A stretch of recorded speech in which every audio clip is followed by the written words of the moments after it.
Hi hello welcome to social post finance. నేను మీ వాసవి ఆచార్య. So retirement plans ఏం చేశారు?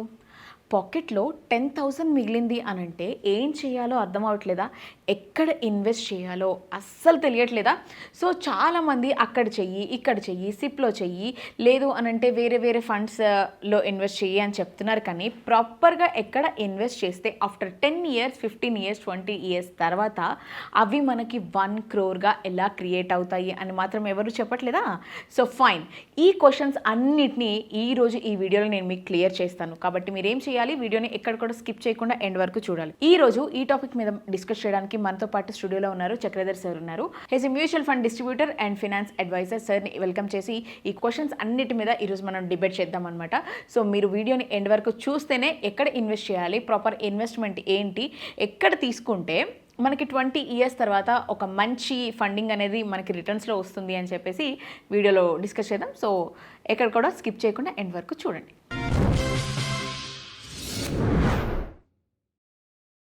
నా దగ్గర ఒక 20,000 ఉన్నాయి. ఇందాక మీరు చెప్పినట్టు వాటిని మల్టిపుల్ సెక్టార్స్‌లో నేను ఇన్వెస్ట్ చేశాను అనమాట. ఒకటి రైజ్ అవుతుంది. అంటే రైజ్ అవుతుంది కాబట్టి దానికి డిమాండ్ ఎక్కువ ఉంది కాబట్టి దాని నుంచి రిటర్న్స్ కూడా చాలా ఎక్కువ వస్తున్నాయని నాకు అర్థమవుతున్నప్పుడు నేను వేరే వాటిలో ఇన్వెస్ట్‌మెంట్ చేసింది దీంట్లోకి ట్రాన్స్‌ఫర్ చేసుకోవడం అవుతుందా సార్? అవుతుందండి. అవుతుందా? అవుతుంది. కానీ ఎందుకంటే ఇక్కడ మీరు ఒకటి అందరికి తెలియనిది ఏంటంటే, ఆ! యాక్చువల్‌గా అందరికి కనిపించేది ఏంటంటే large cap, mid cap, small cap, multi cap ఇవి కనిపిస్తుంటాయి. కంటికి కనిపించేవి ఇవి. ఓకే. ఇవి కాదు యాక్చువల్‌గా. ఎనకాల దీని బ్యాక్‌గ్రౌండ్‌లో అది స్ట్రాటజీస్ బట్టి ఉంటుంది. హుహు. వాల్యూ స్ట్రాటజీ ఫాలో అవుతుందా? ఇప్పుడు చూడండి, ఒకటే ఫ్లెక్సీ క్యాప్ తీసుకుందాం ఫర్ ఎగ్జాంపుల్. మీ దగ్గర 5 రకాల ఫ్లెక్సీ క్యాప్‌లు ఉన్నాయి. ఇండియాలో మొత్తం ఒక 15 ఫ్లెక్సీ క్యాప్‌లు ఉన్నాయి. ఒక ఫ్లెక్సీ క్యాప్ ఏమో 20% రిటర్న్ ఇస్తే, ఇంకో ఫ్లెక్సీ క్యాప్ ఏమో 5% రిటర్నే ఇస్తుంది. మరి ఎందుకు అంత డిఫరెన్స్ వచ్చింది? 2 ఫ్లెక్సీ క్యాప్‌లే. రెండిటిని మేనేజ్ చేసే ఫండ్ మేనేజర్ ఎవరైతే ఉన్నారో ఆయన చార్టర్డ్ అకౌంటెంటే, ఈయన చార్టర్డ్ అకౌంటెంటే.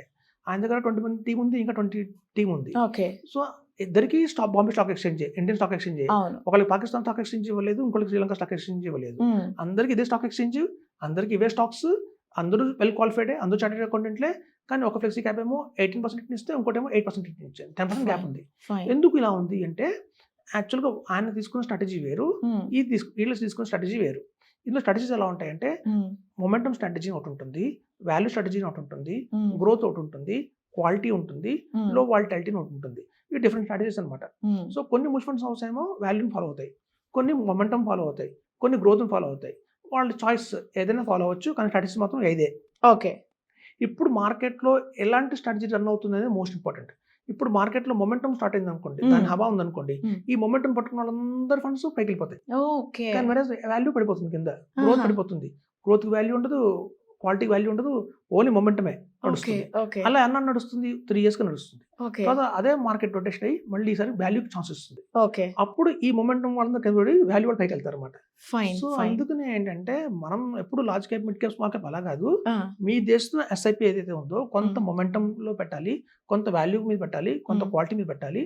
అప్పుడు మార్కెట్లో ఎట్లాంటి సైకిల్ రన్ అవుతున్నా కూడా మీది ఏదో ఒక ఫండ్ అయితే మార్కెట్లో బాగానే రన్ అవుతుందని అర్థం. ఓకే. సో మనం ఇవాళ ఈ తక్కువ పర్ఫార్మెన్స్ ఇచ్చింది కదా అని చెప్పి దాన్ని మనం ఎలిటేయడానికి లేదు. ప్రెసెంట్ దాని ఛాన్స్ లేదు. రేపు మళ్ళీ 3 ఇయర్స్ తర్వాత మళ్ళీ అది పడుతుంది. మీరు ఎవరైతే బ్రహ్మాండం ఫండ్ అనుకుంటారో అది పడుతుంది, ఇది వేస్ట్ అనుకుంటారో అది పెరుగుతుంది.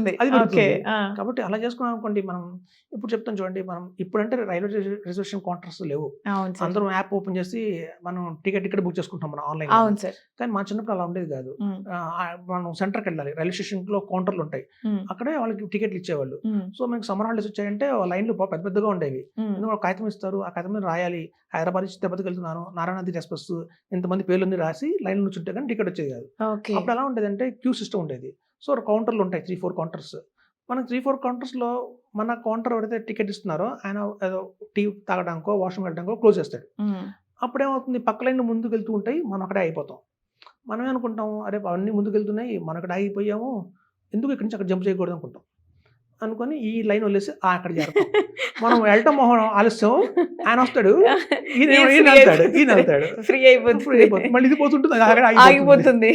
సో అట్లా మంకీ జంప్ చేయకూడదు.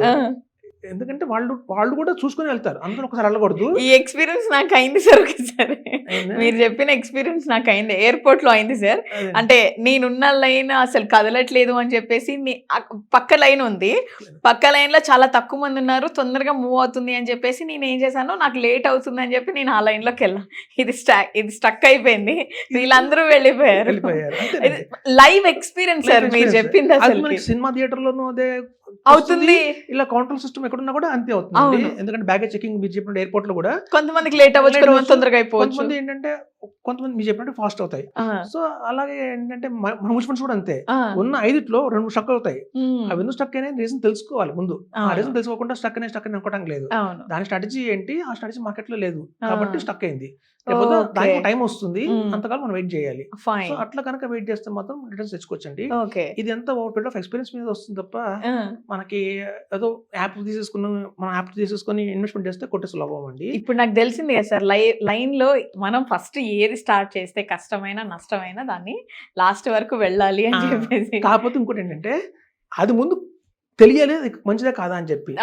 ఈ చక్రధర్ చెప్పాడు కదా, మంది పోవట్లేదని చెప్పి ఫాల్తు పండుగ కూర్చున్నారు అనుకోండి 20 ఏళ్ళు, అది మళ్ళీ కోవిందే. కాకపోతే అసలు తెలుసుకోవాలి అది కరెక్టా కాదని చెప్పి.